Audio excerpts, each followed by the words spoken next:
Two sisters, one promise. Their mother chose their names long before she knew she was pregnant with twins. She used to say, "If I ever have two daughters, their names should sound like they belong together, like they were meant to be spoken in the same breath." That's how they became Emily and Amelia. Their mother died during childbirth.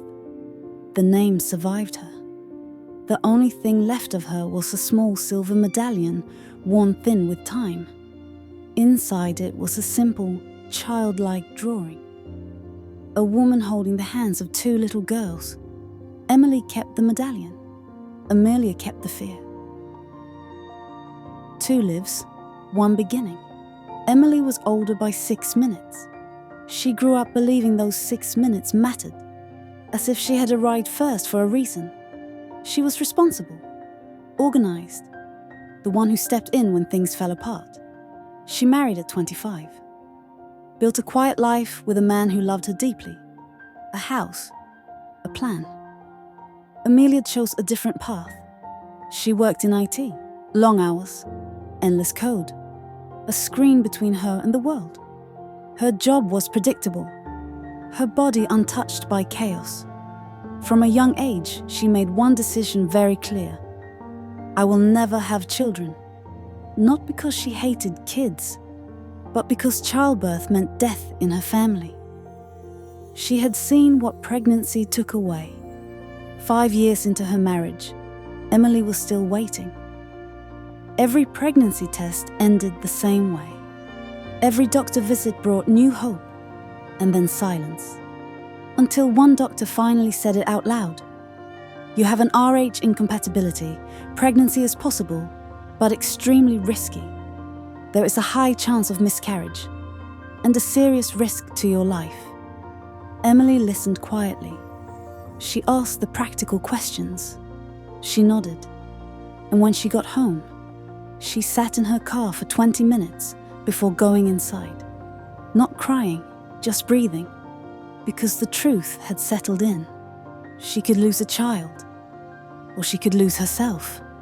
Emily waited weeks before speaking to Amelia. They sat in the kitchen. Cold tea.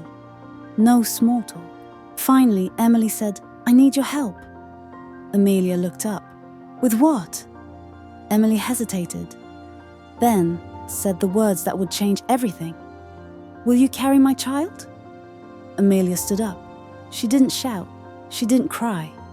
She simply said, "Do you understand what you're asking me to do?" Emily reached for the medallion. "I know what happened to Mom, but I also know she wouldn't want us to live our lives afraid." Amelia walked out. That night she shut down. No calls, no messages, no explanations. She disappeared into her work, her silence, her walls. Emily tried to move on. She told herself she had asked too much, but stress has a way of turning inward. First came insomnia, then dizziness, then pain she couldn't explain. One morning she collapsed at home. The diagnosis was unexpected. Stress-induced autoimmune disease. Your immune system is attacking your own body. Emily was admitted to the hospital. Her husband called Amelia. "She's in the hospital," he said quietly. "She didn't want me to call you, but I thought you should know." Amelia arrived that same day. Emily looked fragile in the hospital bed, smaller than Amelia remembered. When their eyes met, Emily smiled. That smile broke something inside Amelia. She sat down and said only one thing. "I'll do it." Doctors later called it coincidence. But from that day on, Emily's condition stabilized. Her body responded, as if hope itself had weight. Nothing about it was simple. Psychological evaluations, medical screenings, legal contracts. Amelia passed every test. There was one thing the doctors found unusual. She was a virgin. "You understand this isn't common," one doctor said carefully. Amelia nodded. "I've protected my body my entire life. Now I'm choosing what to do with it." She had married at 25. 5 years later, this was the moment that redefined her life. Amelia had always lived sitting down. Now her body needed to prepare for birth.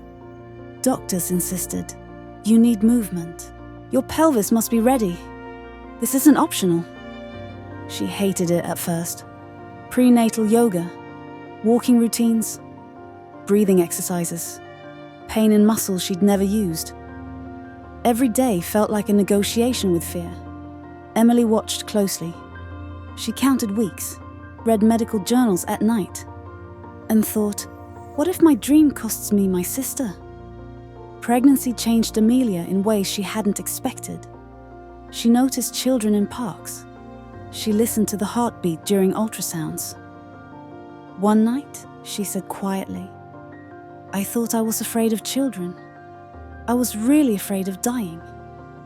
For the first time, fear loosened its grip. Emily was in the delivery room. Amelia held the medallion in her hand. Their mother's drawing press edged against her palm. When the baby cried, Emily collapsed into tears. Amelia did too, both alive, both breathing. Emily held the baby and whispered, "Her name will be Grace," because that was the name of the woman who gave them life and lost hers doing it. Grace. Amelia recovered. She changed jobs, moved more, lived differently. When someone later asked her, "Do you want children?" she answered honestly, "Yes, someday," because fear no longer decided for her.